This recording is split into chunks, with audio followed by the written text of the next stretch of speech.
Good morning students, ये आपका part 15 video है चैप्टर का। पार्ट 15 वीडियो में विविध प्रश्नावली पे है और क्वेश्चन नंबर है 9।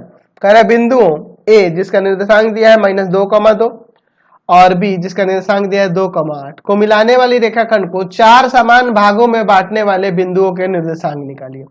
चलिए मैं यहाँ पे ए एक बिंदु ले लेता हूँ जिसका निर्देशांक है -2,2 और एक दूसरा बिंदु बी यहाँ ले लेता हूँ जिसका निर्देशांक है आपके पास 2,8।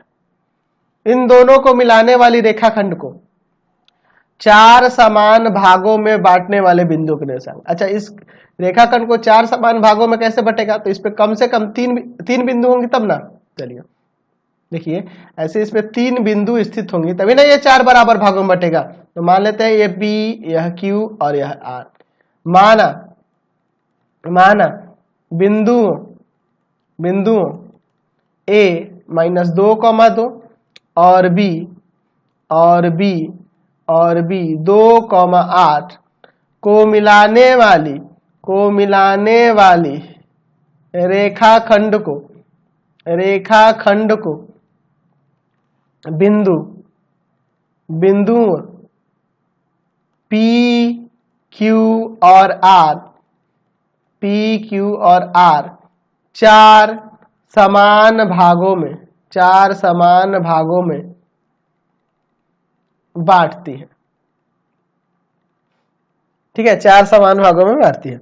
तो मैं अगर P के लिए अनुपात की बात करूं तो इधर 1 भाग है और इधर 3 भाग है। तो यहाँ 1:3 लेंगे, यहाँ 2 भाग है, इधर 2 भाग है, यानी कि 2:2 ले लेंगे।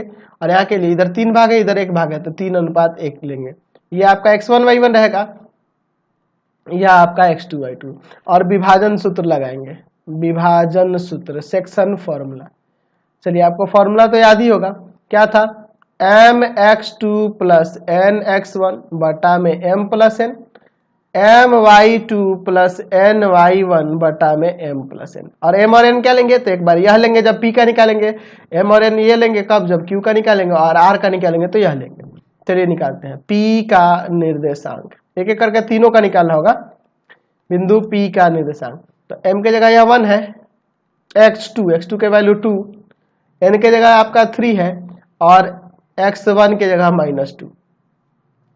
ठीक है, और बटा में m + n यानी कि 1 + 3।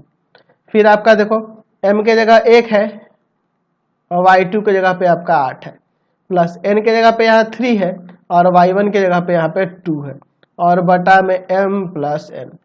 चलिए इसको सॉल्व करते हैं। यहाँ देखो आपका क्या होगा, तो 2 एकम 2 और 3 दूना 6, 3 दूना 6, तो माइनस का 6 और प्लस का 2, -4 बटा में 4। यहाँ देखो 8 और 3 दूना 6, 8 और 6 14 और बटा में 4। इसको काट देंगे एक बार में, यहाँ कटेगा 2 से, 2 7 14, 2 दूना 4, यानी कि यहाँ से इसका निर्देशांक आ गया -1 और 7/2। ठीक है, 1 निकल गया। अब उसी तरह से Q का निकालते हैं। चलिए Q का निर्देशांक क्या होगा? Q का निर्देशांक, ऐसे तो आप अनुपात ना भी लेगो चलेगा, क्योंकि देखो Q जो है ना मध्य बिंदु कहलाएगा। इधर भी 2 भाग है, इधर भी 2 भाग है, तो आप मध्य बिंदु सूत्र से भी दिखा सकते हो, लेकिन हम लोग यही लिखे हैं फॉर्मूला, तो इसी से काम चला देते हैं हम। 2 गुना x2 के जगह 2, 2 गुना x1 के जगह पे है -2 बटा में m + n, यानी कि 2 + 2। फिर आपका हो जाएगा 2 गुना में y2 का वैल्यू 8, 2 गुना में y1 का वैल्यू 2 और बटा में आपका 2 + 2। चलिए यहाँ पे सॉल्व करते हैं। तो देखो 4 और यहाँ -4, तो 0/4। यहाँ देखो 8 दूना 16, 2 दूना 4, तो 16 4 20, 20/4 कट जाएगा यह 5 बार में, यानी कि यहाँ से निर्देशांक आ जाएगा 0,5। ठीक है, अब बचा r का भी निर्देशांक निकाल देता हूँ।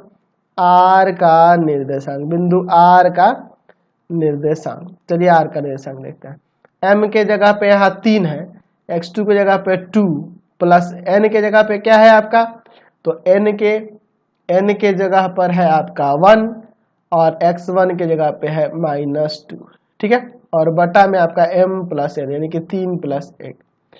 m के जगह पे है 3 और y2 की जगह 8, प्लस n के जगह 1 और y1 के जगह पे 2 बटा में m + n यानी कि 3 + 1।